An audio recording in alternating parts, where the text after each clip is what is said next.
Hello et bienvenue sur le podcast Parlons Com. Je suis Bertie, la licorne de ta com et de ton business. À mon compte depuis février 2013, j'accompagne les entrepreneurs dans la mise en place d'une stratégie de communication authentique, mais surtout positive. J'aime aussi partager mon aventure entrepreneuriale pour aider ou inspirer ceux qui en ont besoin. Seul ou accompagné, je vais te parler de stratégie de communication, d'entrepreneuriat et te partager quelques anecdotes croustillantes. Si ça te tente, tu es au bon endroit. Alors, let's go!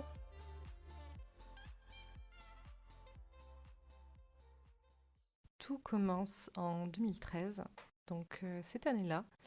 Je venais de terminer mes études, donc j'ai passé mes concours en octobre 2012 et j'étais juste derrière, en fait, j'ai réussi à trouver un emploi en CDD où j'étais à la base embauchée pour la partie infographie. Donc je m'occupais en fait de, on va dire, tout ce qui était création de visuels, maquette du site internet, ce genre de choses-là. Et là où ça m'a beaucoup aidé, c'est que je travaillais avec des développeurs. Donc ceux qui allaient faire le site directement, puisque l'entreprise avait des développeurs en interne, et donc n'avait pas besoin d'embaucher des personnes pour créer le site. Donc ça se faisait en interne et ça c'était plutôt cool. Et j'ai appris pas mal sur le web design, sur ce genre de choses-là. Et au fur et à mesure, ils m'ont également demandé des petites missions pour la partie événementielle, puisqu'ils préparaient un très gros salon qui avait lieu en début d'année. Euh, et à force, en fait, j'ai développé mes compétences. Donc, il y avait un petit peu d'événementiel, il y avait un petit peu de com print, de com web. Il y avait également de l'impression sur t-shirt, voire de la broderie, des petites choses comme ça que j'ai un petit peu voilà, découvert. Et il y a eu aussi la question des réseaux sociaux à ce moment-là. Et je me souviens que l'entreprise m'avait dit, bah, est-ce que tu peux créer nos pages et les administrer? Et à l'époque, du coup, j'ai créé une page Facebook et une page LinkedIn, même si, bon, la page Facebook, je savais que ça serait pas la page la plus lue parce que c'est une entreprise qui était beaucoup en B2B sur un secteur très niché, donc Facebook, c'était pas le lieu, mais bon, c'est pas très très grave. Et on a commencé à travailler comme ça, etc. Au bout de 4 ou 5 mois, je ne sais plus exactement, mon CDD arrivait à terme. Et comme ça se passait super bien avec l'entreprise, ils m'ont dit, bah écoute, on aimerait bien continuer à travailler avec toi, mais malheureusement, on ne peut pas aujourd'hui sortir un salaire pour un 35 heures sur cette partie-là, parce que l'entreprise était en phase de lancement et qu'elle devait mettre ses sous à d'autres endroits, et c'est tout à fait logique et enfin, cohérent. Et du coup, on en a un peu discuté, et le commercial m'a proposé, m'a dit, bah, est-ce que tu veux te mettre à ton compte et tu nous accompagnes en fait. Tu continues à nous accompagner et comme ça tu trouves un autre boulot en parallèle pour quand même voilà, pouvoir subvenir à tes besoins, payer tes factures, etc. Mais continuer à travailler avec nous. Je dis bah pourquoi pas. Donc je me suis renseignée assez rapidement et je me rends compte qu'en effet ça me coûte rien. Enfin, qu'en soit je prends pas de risque grave à l'époque donc à monter une auto-entreprise ou micro-entreprise, ça dépend. Euh, donc je me lance. Je me dis bah ok, allons-y. On verra bien ce que ça donne. Si ça marche, c'est cool. Si ça marche pas, bah tant pis en fait. C'est pas très grave. J'aurais pas investi énormément d'argent ou de choses comme ça, donc go. En parallèle, je trouve un nouveau poste donc de graphiste web designer dans une agence web et je monte ma micro-entreprise. Ça s'est fait assez rapidement à l'époque. Alors ça date, hein, c'était début 2013. Donc j'ai monté mon entreprise en février 2013 et je suis allée en fait à l'époque dans les bureaux de l'URSSAF, donc à La Roche-sur-Yon, là où j'habitais. Et je leur ai demandé comment ça se passait et tout. Et j'ai eu un entretien avec une personne qui a été vraiment super gentille, qui m'a tout expliqué, qui a tout fait avec moi. Et c'était vraiment, enfin voilà, ça s'est très bien passé, honnêtement.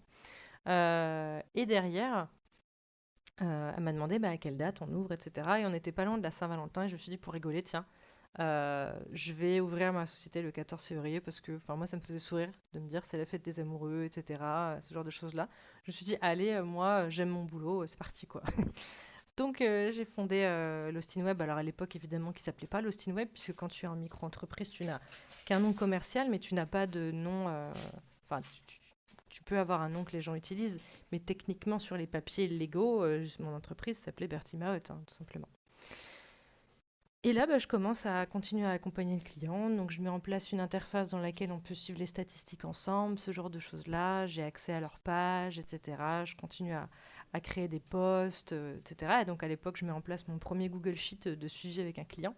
Donc, clairement, je pense que si je le revoyais aujourd'hui, je déprimerais parce qu'à mon avis, il n'était pas optimisé et que je pense enfin, j'aurais pu largement plus l'optimiser, mais c'était les débuts, je tâtonnais, je savais pas trop. Et en plus, en parallèle, bah, j'avais mon poste donc de web designer dans une agence web. Et j'étais à l'époque en temps plein. J'étais à l'époque en temps plein, donc je faisais ça en fait en parallèle à côté. Et on va dire clairement que je voyais ça comme de l'argent de poche. On va pas dire le contraire, hein. Je voyais vraiment ça comme de l'argent de poche en plus. Et voilà. Donc, c'est comme ça qu'a commencé mon expérience de l'entrepreneuriat. Et en fait, ce que je trouve assez intéressant, c'est que, et ça va se voir tout au long du parcours, c'est que contrairement à beaucoup d'entrepreneurs, alors c'est pas du tout une critique hein, quand je dis ça, mais c'est le cas, c'est que je n'ai pas du tout créé mon auto-entreprise pour une question de liberté par rapport au salariat ou ce genre de choses-là. Mais vraiment pas en fait. J'étais pas du tout dans cette optique-là. J'étais vraiment dans juste, bah, let's go, en fait, on va voir. Et ça marche, c'est cool, ça marche pas, c'est tant pis, quoi. Mais je prenais pas de risques, j'avais un métier à côté, enfin, un contrat à côté, etc. C'était un CDD d'ailleurs à l'époque. Donc je me suis dit, bah, on verra bien, on essaye, et autant le tenter, quoi. Donc mon CDD a dû durer, je sais plus, peut-être un peu moins de 6 mois, quelque chose comme ça. Ça a dû aller jusqu'à, j'ai plus les dates exactes, mais peut-être entre 4 et 6 mois, hein, je sais plus exactement. Et je remplaçais du coup une graphiste qui était en congé maternité à ce moment-là.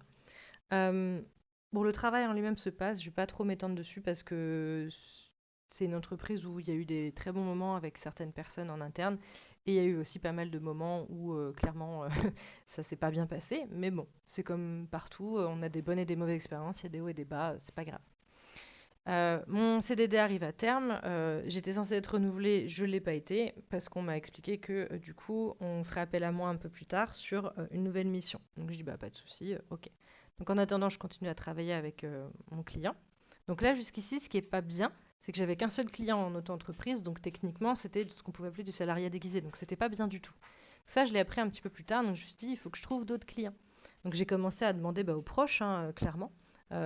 J'ai des amis à l'époque où j'avais refait le site d'un camping, des petits trucs comme ça. Donc à ce moment-là, je faisais des logos, je faisais tout ce qui était déclinaison charte graphique, donc des cartes de visite, des cartes postales, des flyers, des brochures, enfin tout ça. La création et le design de sites internet également. Et du coup, je travaillais comme ça avec mes clients. J'avais quelques clients, j'en avais pas beaucoup, hein, mais j'en avais quelques-uns, etc. La fin de l'année arrive et à ce moment-là, du coup, je vais à des événements réseau, plusieurs qu'il y avait en Vendée, et à un événement réseau, je rencontre Muriel de Vendétudes, qui, enfin, on se discute, je sais plus exactement comment on en est venu là, hein, honnêtement, ça date, mais en gros, on se dit, bah tiens, ça pourrait être intéressant de travailler ensemble, enfin, il y a peut-être quelque chose à faire. Et à ce moment-là, Muriel me propose de faire une formation, donc c'était la première fois de ma vie qu'on me propose de faire une formation, d'animer une formation. Et c'était du coup animer une formation pour en fait un jeune étudiant qui était en école à la maison et qui avait besoin, donc qui souffrait de certains handicaps et qui avait besoin en fait d'avoir quelqu'un qui lui explique un petit peu c'est quoi les métiers du web, parce que ça l'attirait beaucoup, et potentiellement quelles étaient les différences et qu'est-ce qu'il pouvait faire avec ça. J'ai fait plusieurs cours, j'allais chez lui, on prenait le temps de regarder tout ça, c'était assez intéressant et en plus c'était, on va dire, moins effrayant pour une première formation d'être seule avec une personne un peu plus jeune. Donc je me suis dit au moins voilà, je gère, ça va. Et puis ça s'est très très bien passé, il était vraiment très gentil, sa maman était adorable, ils étaient très contents du travail, donc c'était cool. Et en parlant un petit peu autour de tout ça, en discutant avec Muriel, elle me dit mais ça pourrait peut-être être intéressant de faire des formations sur Facebook parce que donc je rappelle qu'on est en 2013, hein, fin 2013, j'ai beaucoup de gens qui viennent me voir et qui me posent des questions sur Facebook. Donc je dis bah ok, on peut organiser ça. Donc on organise ensemble notre première formation, enfin pas pour elle hein, mais pour moi de mon côté, première formation devant plusieurs personnes et que devant des personnes qui étaient plus âgées que moi. Donc j'avais un peu ce syndrome de l'imposteur et cette peur de me dire je vais peut-être pas être prise au sérieux. Enfin voilà, j'étais un peu paniquée. Clairement, j'étais toute rouge, je devais avoir les mains qui tremblaient. À l'intérieur, je criais, mais j'ai fait la formation et ça s'est très bien passé aussi. Bien sûr qu'il y a eu des couacs, hein, je vais pas dire que voilà, mais j'en retire du positif. C'est ça que je veux dire. Donc je fais la formation. Et les personnes, donc c'était beaucoup de parents qui venaient voir en fait en disant, ben voilà, mon enfant est sur Facebook, je comprends pas, je veux comprendre, je veux saisir. Et à l'époque, on entendait beaucoup de choses autour de ça, sur justement tout ce qui était Oui, il y a des gens qui ont fait des événements sur Facebook, ils se retrouvent avec 3000 personnes dans leur jardin, etc. Donc il y avait aussi une peur, hein, clairement, à ce moment-là. Et comme c'était nouveau, il y avait la peur du nouveau, entre guillemets. C'était des personnes qui n'avaient pas grandi, vécu avec les réseaux. C'était quelque chose de nouveau. Donc c'était super intéressant d'avoir ce genre de choses-là en tête. À partir de là, ce qui était intéressant, c'était aussi que ces parents-là, en fait, à la fin de la formation, ils ont demandé à Muriel, ils ont dit, nous maintenant, on comprend un peu mieux Facebook en tant que parents, mais on se pose des questions aussi par rapport à nos entreprises. Donc certains étaient salariés, d'autres étaient chefs d'entreprise. Dire, tiens, est-ce que ce serait pas pertinent pour mon entreprise d'être présente justement sur les réseaux sociaux? Et du coup, on a monté une deuxième formation qui était plutôt justement en mode, voilà, à quoi ça sert Facebook, comment on crée une page, comment on l'administre, etc. C'était les tout débuts. Donc ça, c'était fin 2013, c'était vers le mois de novembre. Et à ce moment-là, j'ai été également recontactée par l'agence en question, et donc j'ai eu un poste de chargé de clientèle. Donc ça voulait tout et rien dire, hein, clairement. Euh, je déblatérerai pas plus là-dessus, mais en gros, j'étais chef de projet et je créais des sites internet, on va dire, toute seule. Donc c'est-à-dire que je gérais les rendez-vous clients. Je gérais le transfert ou la création de nom de domaine. Je gérais le design et l'intégration sur WordPress, la mise en ligne et les retours aussi derrière, etc. Donc j'avais en tout, je crois que j'ai peut-être dû avoir une dizaine de clients sur un an, une dizaine de sites internet à faire, etc. Ça se passait bien, hein, clairement, avec les clients. Le feeling était là, l'équipe était top. J'avais de l'aide quand même, heureusement, parce que c'était un peu complexe, c'était nouveau pour moi. Et surtout, je gérais beaucoup de choses seule en fait. Heureusement, de temps en temps, je pouvais demander aux graphistes et aux développeurs et aux intégrateurs.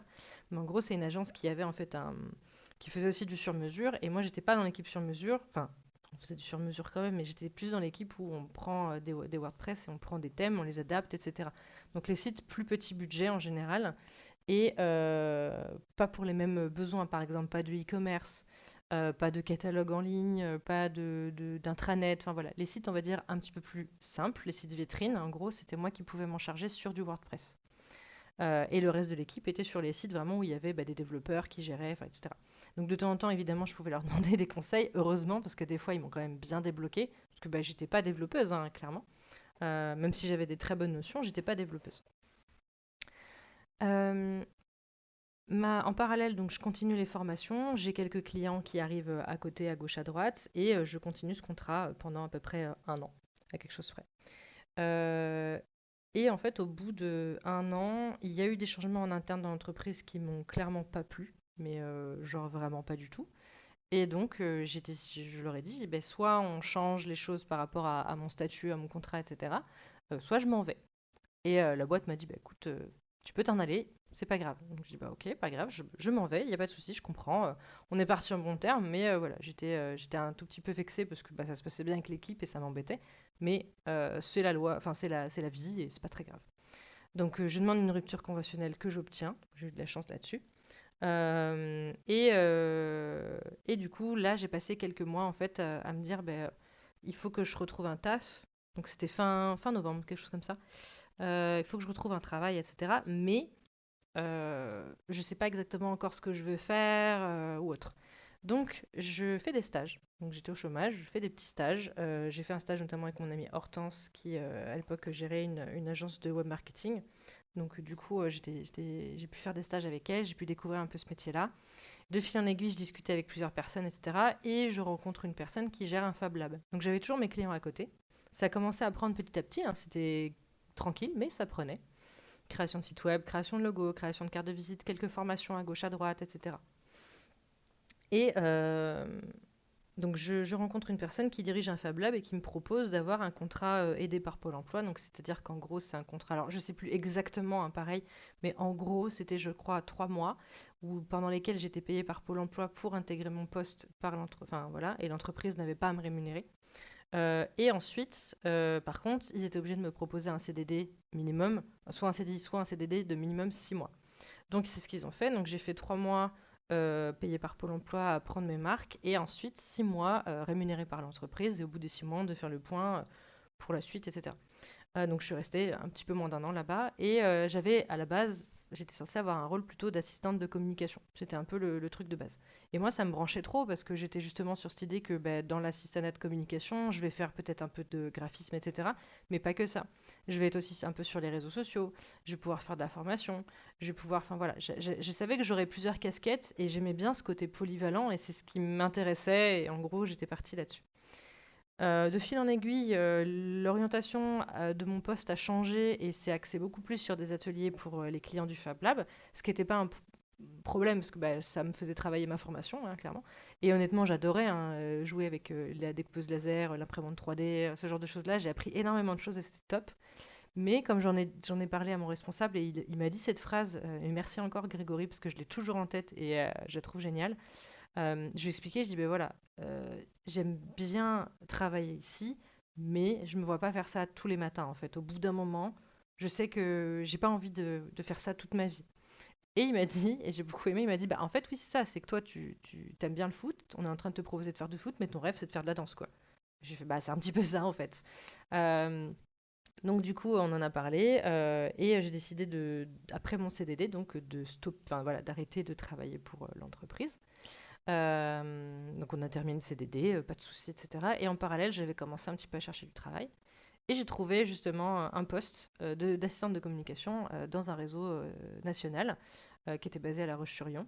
Et en fait, ça a été une révélation parce que, en gros, quand j'ai contacté le directeur à cette époque-là, j'ai dit ben voilà, je cherche. Je vous avais rencontré il y a quelques années quand j'avais fait une formation chez vous avec Vendétude, avec Muriel, pour vous expliquer un peu les pages Facebook, les pages LinkedIn, etc. J'ai vu qu'entre-temps, ça n'avait pas trop pris. Est-ce que vous avez besoin d'aide en interne pour gérer ça? Moi, je cherche un taf. Donc voilà. Et sur le moment, je me souviens, Anthony m'a répondu, désolé, non, on vient d'embaucher quelqu'un, on vient de créer un poste, donc un peu trop compliqué pour nous, mais je vais essayer de voir dans mon réseau, je connais des gens, pas de souci, enfin, extrêmement gentil. Donc moi, dans ma tête, je me dis, bah ok, bon, c'est un nom, mais c'est un nom sympathique, et c'est un nom, mais j'ai peut-être du réseau, donc pourquoi pas. Et donc du coup, je me dis ok, donc je continue à chercher, je continue à développer mes clients de plus en plus. Là, je commence à donner des cours dans des centres de formation pour des étudiants du bac plus 1 au bac plus 5. Je commence à avoir un peu plus de clients, j'ai de plus en plus de demandes sur la partie réseaux sociaux, etc., etc. Donc je commence à avoir une base de données clients qui est quand même cohérente et intéressante. Et avec du récurrent, et ça c'était très intéressant, que ce soit par exemple pour la partie formation, ou que ce soit pour la partie justement gestion réseaux sociaux. Parce que ça, en général, les gens, ils ne demandent pas de faire ça juste un mois. Donc du coup, par rapport à mon poste, on va dire, de graphiste, infographiste, web designer, où c'était souvent du one shot, c'est-à-dire que même si des fois ça pouvait être long, ça pouvait être sur plusieurs mois, euh, du coup, quand le site était fait, la charte et tout, voilà, en tout cas, moi à l'époque, j'avais rien à proposer et je voulais pas faire de maintenance parce que j'estimais pas être capable de le faire et franchement, ça me prenait la tête de le proposer. Donc clairement, j'en proposais pas. Bien sûr, j'étais là si les clients avaient des questions, mais je faisais pas de forfait de maintenance, en gros, pour le site internet. Et donc, ma base de données clients augmente petit à petit, etc. Et à ce moment-là, je crois que c'est le lendemain, quasiment, je sais plus si c'est le soir même ou le lendemain, j'avoue. Anthony me renvoie un mail et me dit, écoute, j'ai croisé mon PDG, et en fait, on aimerait bien te rencontrer, au moins pour discuter. Donc sur le coup, j'étais un peu en mode d'accord. Et je crois il m'a dit un truc genre est-ce que t'es dispo demain ou genre dans la semaine. Donc j'étais en mode oui, d'accord. J'étais un peu stressée. Je me dis waouh, ça va un peu vite, que ce soit en positif ou pas, mais ça va vite quoi. Donc je me dis bah pourquoi pas. Donc j'y vais. L'entretien se passe super bien. Et en fait, on met carte sur table. Et en gros, Anthony et Monsieur Rod à l'époque me disent nous, ça nous intéresse beaucoup de bosser avec toi. On a envie de développer la partie communication dans notre entreprise. C'est hyper important pour nous, etc. Mais on ne peut pas proposer un 35 heures aujourd'hui à quelqu'un au tarif où on aimerait te payer, au tarif où tu devrais être payé, parce que justement, tu as quand même de l'expérience, etc., etc. Donc, je leur dis, c'est très simple, on peut peut-être s'arranger parce que moi, j'ai des clients à côté, je suis à mon compte, vous le savez, c'est comme ça qu'on s'est rencontrés d'ailleurs, donc vous le savez. On peut peut-être partir sur un temps partiel. Et comme ça, moi, je continue à travailler avec mes clients à côté et je peux vous aider à développer la partie communication. On s'est mis d'accord et du coup, je suis rentrée en temps partiel chez eux fin 2016 en 2 jours semaine, donc 14 heures. Et le but, c'était vraiment de développer la partie communication.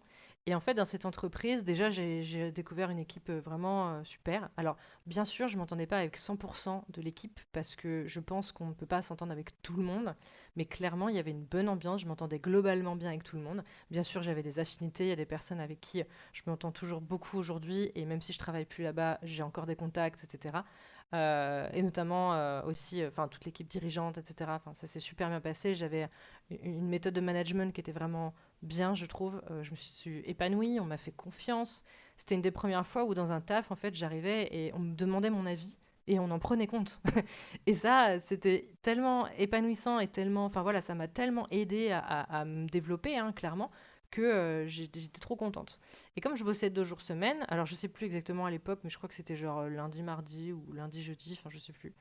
Et à côté de ça, bah, j'avais des cours à donner, j'avais des formations à animer, j'avais également donc des logos, des sites, des réseaux sociaux à gérer, etc. Donc c'était cool. Et c'était un rythme qui m'allait quand même plutôt bien. J'aimais bien parce qu'en fait, quand j'en avais marre un peu de mes tâches au boulot, bah, je pouvais me plonger dans ce que j'avais à faire en auto-entreprise. Et inversement, si des fois je saturais un peu, bah, je pouvais me remettre dans les tâches du boulot, etc. Et l'entreprise était en plus très flexible, c'est-à-dire que si je les prévenais à l'avance, je pouvais décaler une journée de travail pour pouvoir aller donner un cours quelque part ou une formation, ou enfin voilà. Donc ça, c'était vraiment un grand bonheur et une grosse flexibilité qu'on m'a offerte et qui m'a clairement aidé à me développer, mais ça, je pourrais jamais les remercier assez parce que je pense que sans ça, j'aurais pas pu me développer autant qu'aujourd'hui, clairement. Euh, et donc, je continue à travailler pour cette entreprise-là. Et alors, pour dire un petit peu, c'était donc enfin, c'est un réseau national de pompes funèbres, c'est-à-dire qu'en fait, une entreprise qui accompagne les entreprises de pompes funèbres. Donc, on travaille que en B2B. Les grands pôles, c'était accompagner les entrepreneurs en pompes funèbres pour les aider sur justement la communication, de l'achat de matériel, ce genre de choses-là, la gestion de leurs équipes et autres, et également potentiellement les former, voire former des personnes au métier du funéraire. Donc c'était un secteur très particulier et c'était hyper intéressant et challengeant de devoir faire de la com là-dedans. Parce qu'en gros, moi j'avais 2 cibles au niveau communication. J'avais la B2B pour justement développer les services et les produits de Funé Plus pour pouvoir en parler aux clients, etc. Peut-être recruter des nouveaux affiliés et autres, des entreprises donc qui rentraient dans notre groupement. Et j'avais la cible B2C, du coup, qui était alors soit potentiellement des personnes qui cherchaient une reconversion professionnelle et qui voulaient se former dans les métiers du funéraire, soit tout simplement juste en termes d'image de marque générale du funéraire, pour montrer que c'est pas des croque-morts, c'est pas des personnes qui n'ont pas d'âme, c'est pas, voilà, c'est pas des gens qui font de l'argent sur le dos des morts, etc. C'est vraiment des personnes très humaines et très sociales, et justement, enfin, moi j'ai découvert ça, le métier du funéraire. Je pensais pas que c'était autant social et autant humain et autant. Enfin voilà, les gens sont tellement impliqués, en tout cas ceux que j'ai côtoyés et ceux qui faisaient partie du réseau étaient justement. Il y avait une bonne entente à partir de ça, c'est-à-dire c'était les valeurs du réseau, c'était le côté humain, échange, etc. Et ça a été vraiment très intéressant à se plonger dans cet univers-là. Et pour l'anecdote, ce qui m'a fait beaucoup rire, c'est qu'une des premières choses qu'on m'a demandé de faire quand je suis arrivée, donc peut-être pas jour 1, mais peut-être jour 2 ou 3, on m'a dit il faut que tu mettes en page une brochure de cercueil. Donc je devais faire en fait comme un catalogue, une petite brochure, mais pour des cercueils, donc avec des photos de cercueils à détourer, rentrer les cotes, etc. Et à l'époque, moi j'y connaissais, mais vraiment, mais absolument rien. C'est-à-dire qu'un cercueil, je savais ce que c'est, mais une stèle, par exemple, j'avais aucune idée de ce que c'est. Il y avait plein de mots que je connaissais pas et j'y connaissais rien et franchement ça m'intéressait pas. Mais voilà, je me suis dit bah justement j'ai un œil neutre et un peu nouveau, donc on verra bien ce que ça donne. Et du coup bah à ce moment-là je me suis dit bon bah go, allons-y. Donc j'ai mis en page ma première du coup, bah, ma première brochure de cercueil, voilà. Et franchement, c'était assez drôle. Alors, j'étais un peu perdue, hein, clairement. Puis au fur et à mesure, bah, voilà, j'ai pris mes marques, j'ai découvert un peu plus l'univers, etc. Mais comme j'avais pas de formation dans le funéraire de base, bah, je découvrais un peu tous les jours. Et en parallèle, bah, je continuais à travailler avec des clients. J'ai commencé à avoir de nouveaux clients. Je commençais à avoir vraiment de la récurrence. À ce moment-là, je travaillais déjà pour 2 établissements scolaires en récurrent donc tous les ans en tant qu'intervenante. Je travaillais déjà avec la CCI de la Vendée, la CCI de Niort également. Je crois que j'avais commencé ou vite fait des missions pour Nantes aussi. J'avais plusieurs clients en récurrent tous les mois pour créer leurs réseaux sociaux, etc. J'avais également Vendétude avec qui je travaillais toujours. Donc Vendétude, ça va faire 9 ans qu'on travaille ensemble. Donc là, au moment où j'enregistre, en fin 2022. Et en fait, bah voilà, on a continué à développer des offres de formation, plein de choses. Et pareil, ça a été quelqu'un qui m'a fait beaucoup confiance, qui m'a énormément, bah justement, qui s'est dit, bah toi tu sais, donc je te fais confiance. Tu sais quel est le meilleur programme, tu sais quel est le meilleur rythme, etc. etc. Et elle m'apportait aussi sa vision justement plus structurelle sur les formations, etc. Et c'était ultra intéressant. Et donc je continuais à développer en même temps d'un côté ça et de l'autre côté Funé Plus, donc en salarié. Les choses évoluent, l'entreprise a de plus en plus besoin d'aide sur la partie communication, etc. Et en 2018, je crois que c'était en juin, on se met d'accord, donc ça faisait 1 an et demi à peu près que je bossais là-bas, on se met d'accord pour faire évoluer mon contrat à 3 jours semaine. Donc là, c'était lundi, mardi, jeudi, ça je m'en souviens, puisque c'est ce qui s'est passé jusqu'à la fin de mon contrat, donc je m'en souviens encore bien. Et au bout de fin 2018, début 2019, je commence à discuter sur est-ce que ce serait pas possible d'avoir un jour en télétravail, parce qu'à ce moment-là, je rencontre mon compagnon qui habitait un peu loin, donc ça me permettait de pouvoir aller passer les week-ends chez lui et de travailler en télétravail de chez lui pour passer un peu plus de temps ensemble à l'époque. Et on en parle, etc. Et je sais qu'Anthony, mon directeur, était pas du tout fermé à l'idée de faire du télétravail. Il trouvait même ça intéressant. Donc c'est pareil, j'ai eu beaucoup de chance de tomber dans une entreprise qui était aussi très ouverte sur tout ça, qui n'était pas du tout fermée à l'idée de proposer du télétravail, qui estimait que par contre, et je suis d'accord, peut-être que tu pouvais pas faire tout ton taf en télétravail, en tout cas pas sur les missions qu'on avait au sein de Finet Plus, parce qu'il y avait quand même aussi des choses à faire en direct avec des personnes, enfin voilà. Mais globalement, ils trouvaient ça logique qu'on puisse avoir un jour de télétravail, par exemple, par semaine, pour pouvoir se focus sur des tâches, etc., et être moins dérangé ou autre. Et donc est venu le moment où je travaillais donc lundi, mardi en présentiel et le jeudi en distanciel, donc en télétravail. Évidemment, on le sait tous, début 2019 arrive El Famoso virus. Donc là, full télétravail, hein, bien sûr. Et moi, fin 2018, pour revenir un tout petit peu en arrière, j'avais déménagé. Donc je m'étais éloignée, j'avais rejoint mon compagnon. On avait trouvé un logement entre là où il habitait et la Vendée. Et du coup, le but, c'était aussi de voir si ça marchait bien. À ce moment-là, du coup, on s'est mis d'accord avec l'entreprise. Donc je travaillais lundi, mardi en présentiel.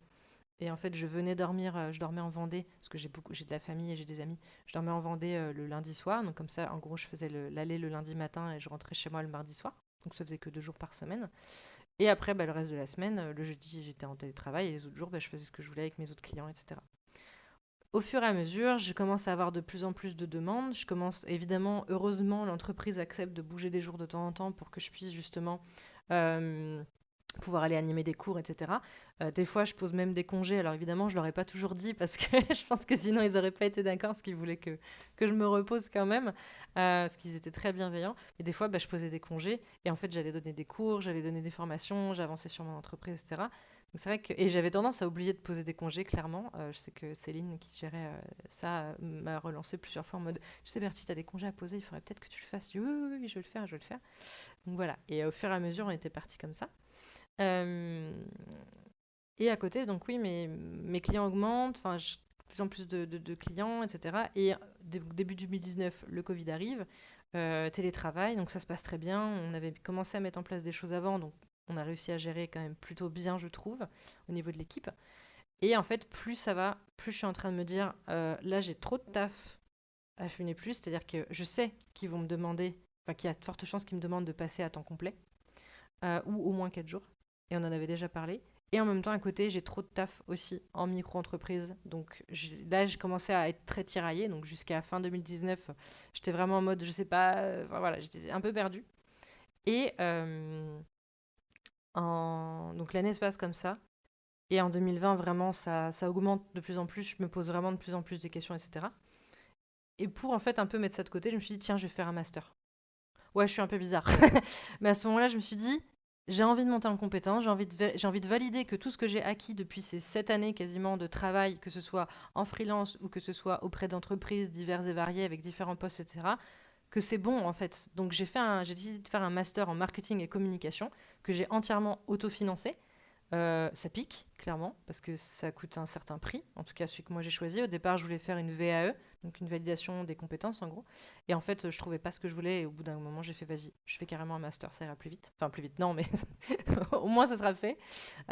Donc là, par contre, comme c'est en distanciel et en candidat libre, etc., au lieu de le passer en 2 ans, on le passe en 1 an. Et j'ai commencé donc en mai 2020, c'est ça. Et je commence mes cours, donc cours en distanciel avec des exercices, etc. Et je savais qu'à la fin, il faudrait que je fasse un mémoire et j'aurai un oral à propos de ce mémoire-là. Donc ça, ce serait normalement en juin 2021. Donc là, le problème, c'est que je commence en fait à me charger trop la mule, clairement. Donc j'avais mon poste au CDI dans lequel j'étais ultra impliquée parce que j'adorais l'équipe et que ça se passait bien, etc. J'avais mes clients qui me sollicitaient de plus en plus, et genre vraiment, et j'étais très contente, mais du coup, bah, je travaillais énormément. Et j'avais le week-end et les soirs mon master à réviser, mes cours à avancer, etc. Donc j'ai commencé un petit peu à tirer un peu trop sur la corde et fin 2020, du coup, j'ai fait un petit surmenage. Alors pas grand-chose, c'était pas un burn-out ou quoi, hein, j'ai fait juste un petit surmenage. C'est-à-dire qu'en soi, ça allait, sauf que ben, dès que je travaillais un peu trop, j'avais des vertiges et j'étais très fatiguée d'un coup, etc. Et donc le médecin m'a expliqué en fait ben, que c'était du surmenage et qu'il fallait que je me pose un peu. Donc j'étais en arrêt pas longtemps, je crois que c'était une semaine ou un truc comme ça. Et je crois que c'était juste avant les vacances de Noël. Donc du coup, j'ai pu enchaîner 3 semaines, on va dire, un peu de repos. Même si, bon, je sais pas pour vous, mais pour moi, les vacances de Noël, c'est pas les plus reposantes, mais c'est pas grave. J'ai pu en fait déconnecter. Et après, quand je suis revenue, justement, et là-dessus, pareil, hein, le management de Funai Plus a toujours été en mode fais attention à toi, enfin voilà, ne te surcharge pas, etc. Donc je suis revenue tranquillement. Et c'est là que les questions se sont encore plus bousculées dans ma tête. Vraiment. J'étais en mode il faut que je fasse quelque chose. Et à ce moment-là, du coup, j'en parle à. Donc en plus, ce qui m'a embêté, c'est que j'étais en distanciel, je pouvais pas venir en présentiel. Enfin voilà. Ça m'embêtait beaucoup à ce moment-là, mais j'ai dit il faut que j'en parle à mon directeur, il faut que je lui dise des choses. Et j'étais mal, je te jure, je suais, j'étais pas bien, j'avais mal au ventre, je tremblais et tout, enfin en visio avec Anthony, je dis voilà, écoute, j'ai réfléchi, je sais pas trop, etc. Et en fait, à ce moment-là, j'avais pas encore pris ma décision. Et en fait, la phrase est sortie un peu d'elle-même. J'ai dit, bah écoute, je pense que je veux arrêter Funé Plus et je veux me consacrer à mon entreprise. Et à ce moment-là, en fait, beaucoup de choses se sont ouvertes dans mon esprit. Et je me suis dit, bah en fait, oui. Alors, j'adore mon taf. Et ça, clairement, c'était trop bien. Mais j'avais cette opportunité à ce moment-là parce que je voyais que il y avait de la demande et les clients étaient motivés, contents, etc. Donc, je me suis dit, il faut que j'y aille, en fait. Et à ce moment-là, comme j'étais absolument pas fâchée avec le salariat, parce que ça, t'as dû le comprendre depuis le début, bah, je me suis dit, au pire, tu testes. Tu testes 6 mois. De toute façon, si tout va bien, tu auras un peu de chômage, etc. Même si je comptais clairement pas là-dessus, parce qu'en travail temps partiel, le chômage, tu vas pas toucher grand-chose, clairement, hein, soyons très honnêtes. Je savais très bien que je n'allais pas beaucoup toucher, en tout cas tous les mois. Euh, et je me dis, ouais, mais au pire, tu testes 6 mois, un an maxi. Et si vraiment ça marche pas, si tu sens que ça se casse la gueule, si tu sens que bah, qu'il n'y a pas les gens au rendez-vous, etc., bah, tant pis, t'arrêtes. Et tu reprends un poste salarié, au pire, dans ta région. Enfin, voilà, parce que entre-temps, comme je vous ai dit, j'avais déménagé, donc voilà. Et à ce moment-là, je me dis, bon, go. Et donc, le pire, c'est que la réaction d'Anthony a été géniale, parce qu'il m'a dit, de toute façon, je savais, il m'a dit presque qu'il était temps, quoi. Il m'a dit, de toute façon, je savais très bien qu'à un moment, ce moment-là allait arriver.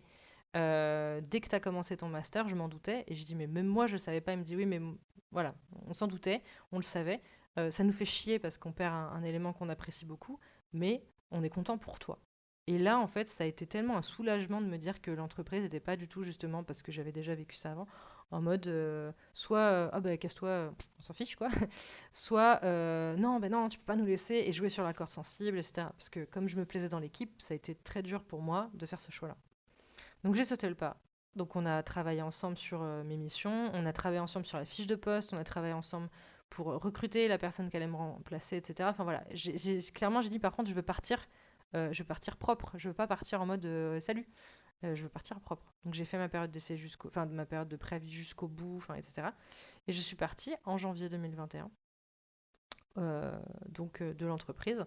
Et ce qui est superbe, c'est qu'aujourd'hui, je travaille toujours avec eux. Je suis formatrice chez eux pour accompagner les dirigeants d'entreprises funéraires sur la partie justement communication en ligne, réseaux sociaux et même stratégie, on va dire, en ligne de manière générale, sur les outils pratiques, les choses comme ça. Et j'en suis vraiment trop contente de pouvoir continuer à faire ça avec eux. J'aimerais bosser encore plus avec eux, mais c'est compliqué. Et ils ont quelqu'un maintenant en interne qui gère ça et c'est top. Et j'ai même échangé plusieurs fois. Donc il y a eu 2 personnes depuis, parce que la première personne a changé après, a souhaité changer de région. Donc voilà. Mais la deuxième personne, je l'ai même conseillé sur la formation qu'elle pouvait faire, etc. Enfin, il y a une grosse confiance entre eux et moi et ça fait vraiment plaisir. Et de toute façon, c'est les premiers qui m'ont fait vraiment confiance, à part mes clients, on va dire, dans un travail où j'étais salariée et ça m'a fait beaucoup, beaucoup plaisir. Et donc, enfin, à part évidemment mon tout premier poste où clairement ça s'était très bien passé aussi, ça je vais pas. Enfin voilà. Mais c'était un peu différent parce que j'avais peu d'expérience, j'étais encore très jeune donc c'était pas pareil. Euh, et donc aujourd'hui, enfin quand je me suis lancée, donc janvier 2021, j'avais l'impression en fait de redécouvrir l'auto-entrepreneuriat, mais vraiment. Et j'étais paniquée, hein. Je dis waouh, va falloir que je pallie avec le manque de sous parce que j'ai plus mon salaire qui rentre tous les mois, etc., etc. Euh, donc ça c'était en janvier. J'ai continué comme ça pendant quelques mois. Et en fait, au moment où j'ai dit à mes clients, ça y est, je suis full à mon compte, go, etc., j'ai eu une avalanche de projets et de demandes, etc. Et je me suis dit, ouais, mais en fait, je vais peut-être pas pouvoir tout gérer. Et j'étais très contente parce que ça montrait qu'ils étaient contents et qu'ils se sont dit, ah, ça y est, maintenant on peut te filer plus de trucs, c'est cool. Donc c'était vraiment génial. Mais j'ai eu un peu cette petite peur aussi de ne pas arriver à gérer, etc. Et en fait, bon, j'avais aussi encore mon master, si tu suis bien, en parallèle. Donc ça a été en fait de janvier à juin, ça a été très dur. Je vais pas dire le contraire. J'en ai chié, pour être très honnête. Désolée pour les mots, mais vraiment. J'étais très fatiguée. J'étais très stressée. J'essayais de tout faire, tout bien faire, parfait, etc. Et ça a été assez dur. J'ai pas fait de burn-out, j'ai pas refait de surmenage, même si j'ai vu des petits symptômes pointer le bout de leur nez. Mais j'étais à fond, quoi. Il fallait. Et vers juin, j'ai commencé à pas mal, pas déprimer, mais ouais, voir les choses du mauvais côté, on va dire ça comme ça. Et heureusement, mon conjoint, mes amis et même mes potes entrepreneurs m'ont beaucoup soutenu, ils m'ont dit écoute, non, il faut que tu y ailles, etc. Et j'ai passé mon oral et j'ai eu mon master avec une très bonne note. Je suis pas, enfin, voilà, même si à chaque fois j'étais toujours en mode ah, j'aurais pu faire mieux. Mais bon, j'ai quand même eu une note qui était très satisfaisante et je vais pas dire le contraire. Et après, j'étais un peu en mode soulagée, genre ça y est, c'est fait, ça c'est fini. Et le pire, c'est qu'à ce moment-là, quand j'ai terminé mon master et que je l'ai eu, autant avant, j'étais en mode, oh, il faut absolument que je l'aie, etc., etc., parce que c'était un gros investissement de temps et d'argent. Mais quand je l'ai eu, j'étais en mode, ok, c'est cool. Voilà. C'est quoi la next step? Qu'est-ce que je fais après? Qu'est-ce que j'entreprends, etc. Parce qu'en fait, j'étais rendue au stade où euh, mon...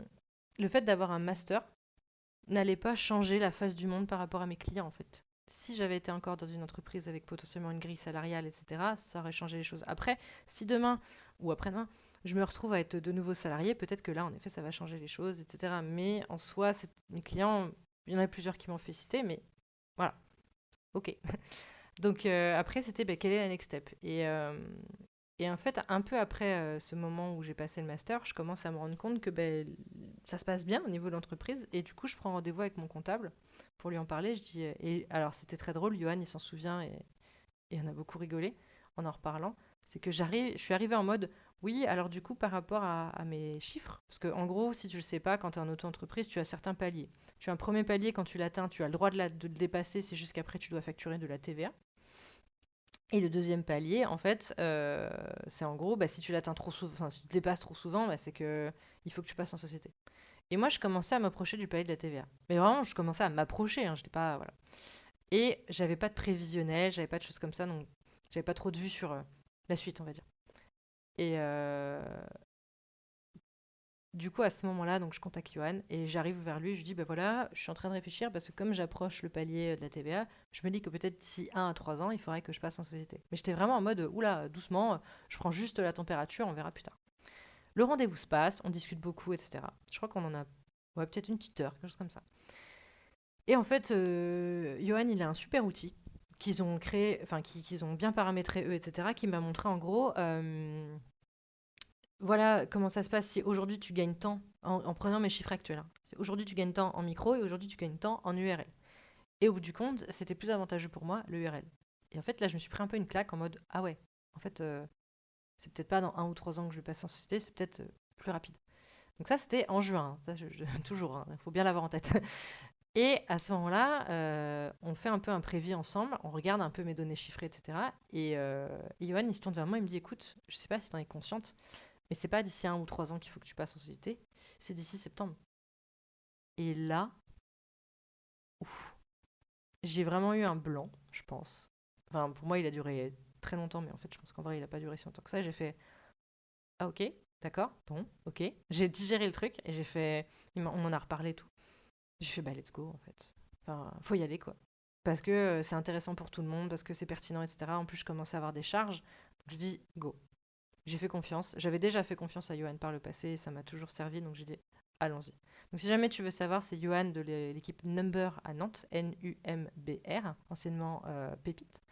Euh, et donc si un jour tu as des doutes, n'hésite pas à le contacter.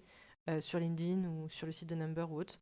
Elle lui demandait des questions, que ce soit en présentiel ou en visio, il t'accompagnera, il saura te dire ce qui va pas, à quel moment c'est intéressant pour toi ou pas. Enfin voilà. Énorme big up à lui parce qu'il m'a beaucoup aidé sur ça et je suis pas la seule et dans mes connaissances entrepreneuriales, il en a aidé beaucoup. Et donc je me dis ok. Et en fait, vient fin juillet où je commence à je pars en vacances à ce moment-là. Première fois de ma vie que je fais des vacances sans emmener mon PC. Donc une grande première pour moi. Donc c'est-à-dire pas emmener de travail en fait. On part 10 jours en Bretagne et pas emmener l'ordi, pas emmener de travail. Et pendant ces 10 jours, en fait, je vois que les choses bougent au niveau de mes factures et j'envoie un message à Yoann. Je dis écoute, Yoann, il y a un problème. Je pense que le seuil de la TVA, je vais peut-être le passer plus tôt que prévu. Et en fait, il me dit bah, au lieu de faire 2 fois les papiers, c'est pas grave, on va avancer la création de ton entreprise qui était au 1er septembre au 1er août. Je fais mais oui, mais là je suis en vacances, c'est juste mon téléphone et tout. Il me fait pas de panique. T'inquiète pas, tout va se faire sur téléphone, tu vas signer sur ton téléphone et tout, il n'y a aucun problème. De toute façon, ça va juste décaler d'un mois. Plus vite, mais tant pis. Je fais bah ok. Donc tout s'est fait comme ça par téléphone. J'étais en train de siroter une bière avec des amis en Bretagne. J'ai signé mon entreprise à ce moment-là. Enfin, c'était trop bien. Euh, et donc depuis, les choses évoluent très vite. Donc j'ai toujours des clients récurrents, ça se passe toujours bien. Et donc ça, c'était donc en août 2021, donc il y a un peu plus d'un an au moment où j'enregistre ce podcast, pardon. Et aujourd'hui, donc un peu plus d'un an après être passé en société, je viens d'accueillir pour quelqu'un en alternance pour un an. Donc c'est un énorme pas en avant pour moi. Pareil, je pensais que ce serait d'ici 2 ans. J'étais pas encore trop sûre. Et en fait, bon, j'ai trouvé la bonne personne. Et en plus, bah, j'avais la possibilité, normalement, on a fait un prévis, etc. On a vérifié, normalement, c'est OK. Et même là encore, hier, j'ai eu un autre rendez-vous où potentiellement, alors je dirais rien parce que c'est du teasing, etc. Mais il est possible qu'en 2023, il y ait encore une très grosse évolution au sein de mon entreprise, qu'il y a encore des choses qui se passent. Et là, je me dis, mais je pensais pas que ça irait aussi vite. Et en même temps, des fois, j'oublie en fait bah, que ça fait mine de rien, aujourd'hui où j'enregistre, 9 ans et demi que je bosse là-dessus, que je travaille mon réseau, que je fais en sorte que mes clients soient contents. Et j'estime que c'est ça en fait qui a fait que ça a marché, c'est que j'ai des clients qui me suivent depuis bah, quasiment mes débuts. J'ai des personnes qui m'ont fait confiance, je leur ai fait confiance, on a avancé ensemble et j'ai toujours fait en sorte que mon taf soit le plus propre possible, même si je reprends en arrière à ce que j'ai pu faire au tout début, aujourd'hui j'aurais honte, hein, clairement, mais comme tout le monde, je pense. Et heureusement, ça veut dire que j'ai évolué, parce que si j'en avais pas honte, c'est que j'aurais stagné, et franchement, ça me ferait bien chier au bout de 9 ans d'avoir stagné.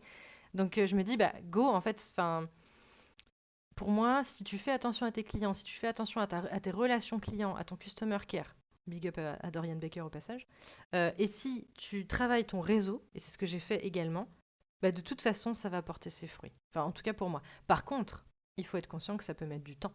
Et clairement, si tu réfléchis à mon parcours que je viens de t'expliquer, je me suis lancée en février 2013 et je me suis mis full time à mon compte en janvier 2021. Donc mine de rien, ça m'a quand même pris pas mal d'années. Il y en a qui peuvent le faire en beaucoup plus vite, etc. Je dis pas que c'est le bon parcours, je te donne juste mon expérience sur, ben voilà comment moi ça s'est passé et comment potentiellement si aujourd'hui tu es encore salarié et que tu es sur un side project ou que tu viens de te lancer en entrepreneuriat ou que ça fait déjà 10 ans que tu es lancé, tu peux redécouvrir des choses, tu peux remettre en place des choses, tu as plusieurs enfin il n'y a pas un moyen de faire les choses et c'est ça qui est super intéressant.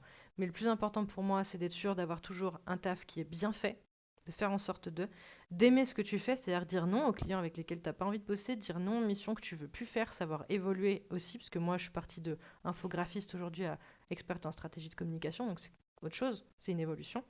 Euh, et enfin c'est un pivot, je veux dire, parce que ça ne veut pas dire que infographie c'est moins bien que stratégie, hein, on est clairement d'accord, mais c'est un pivot que j'ai choisi de faire et qui s'est fait un peu naturellement, et je pense que je vais continuer à pivoter tranquillement aussi par rapport peut-être à d'autres choses, etc.